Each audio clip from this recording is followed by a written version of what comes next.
आम्ही जिल्हाधिकाऱ्याला निवेदन दिलेलं आहे की आमच्या शेतीवर नाफे नावाच्या एका बंडखोर म्हणजे खंडणीखोर नगरसेवकानं धमक्या देऊन जमीन न विकू देणं, न हे करणं, म्हणून असं हे करायला लागले.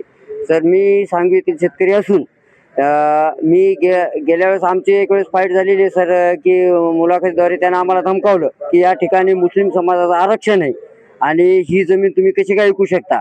तर सर, मी सांगू इच्छितो की तिथं कसल्याही प्रकारचं आरक्षण नाही आणि आज मला माझ्या लेकरा बाळाच्या शिक्षणासाठी म्हणा किंवा वैयक्तिक याच्यासाठी जमीन विकायच्या आहेत. पण तो जमीन विकायची असतील तर 2 कोटी खंडणी द्या.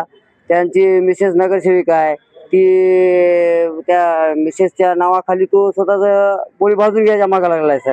तर फक्त मला एवढंच म्हणायचं की मी इतकं सांगूनही त्यानं जर ऐकलं नाही माझं, म्हणून मी काय केलं सर की सरळ पोलीस स्टेशन विमानतळ पोलीस स्टेशनला एक FRI दाखल केला त्याच्या नावानं आणि FRI फाडून घेतला. पण प्रशासनानं कोणतीही कारवाई केली नाही त्याच्यावर, म्हणून तो सुसाट सुटला आहे. आता त्याची हिंमत इतकी वाढलेली आहे की एक वेळेस फक्त माझ्यावरच होतं, पण आज सर्व शेतकऱ्यावर त्यानं दबाव टाकलेला आहे की तुम्ही जमिनी कशा विकता, काय नाही बघतो मी. आणि त्यानं असे एक भेव तयार केलेले आहे की कागदपत्राद्वारे आरक्षणाच्या याच्याद्वारे. तर मी सांगू इच्छितो की आमचे 2 टर्मचे नगरसेवक मी सोबत आणलेले आहेत की कसल्याच प्रकारचं कोण्याही जमिनीवर आरक्षण सध्या महानगरपालिकेचं नाही. आणि मग महानगरपालिकेला निवेदन आहे की असं पेपरमध्ये जाहीरपणे त्यांनी प्रकटन द्यावं की सांगवीची कुठलीही जमीन आरक्षणामध्ये नाही. तरी पण महानगरपालिकेचे अधिकारीही काही बोलायला तयार नाहीत आणि हे नाफे त्या गोष्टीचा पूर्णपूर्ण फायदा घेऊन शेतकऱ्याकडून प्रत्यक्ष खंडणी वसूल करण्याचं काम करीत आहे. आणि यांचा कुठलाही कसल्याही प्रकारचा चांगला बॅकग्राऊंड नाही.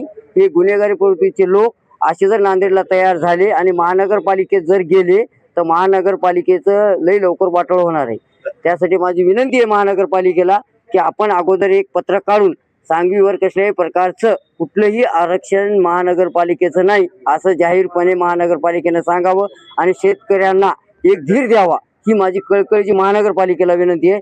आणि या नाफेला जे अगोदर मी केस केलेला आहे त्या केसचा ॲक्शन पोलीस स्टेशनने ताबडतोब घ्यावं, ही माझी कळकळीची पोलीस स्टेशन विमानतळाला विनंती आहे. शेख जाकीर नावाचा व्यक्ती हा तुम्हाला मदत करायला म्हणून त्यांच्या विरोधात त्यांना गुन्हा दाखल केला. नाही, अशी कुणीही मदत करायला तयार नाही. शेख जाकीर ते शेख जाकीर नावाचा माणूस आहे, त्याला आमची थोडी कळकळीने हे वाटली यांच्या मागं कोणी नाही, तर तो आमच्या थोडा आम्हाला मदत करायला लागला. तर त्याला धमक्या द्यायला ती तू आपल्या जाती काय, तो उसको कैसे मदत कर रहा, ऐसा कर रहा वैसा कर रहा म्हणाले. पण ते माणूस हा माणुसकीनंच मदत करीत असतो, पत्रकाराचं काम आहे. आणि शेख जाकीर त्या पत्रकाराच्या मदतीनं आम्हाला मदत करायला आहे. आता याची जातीच्या आधारे किंवा आरक्षणाच्या नावाखाली हे असं दादागिरी चालू आहे.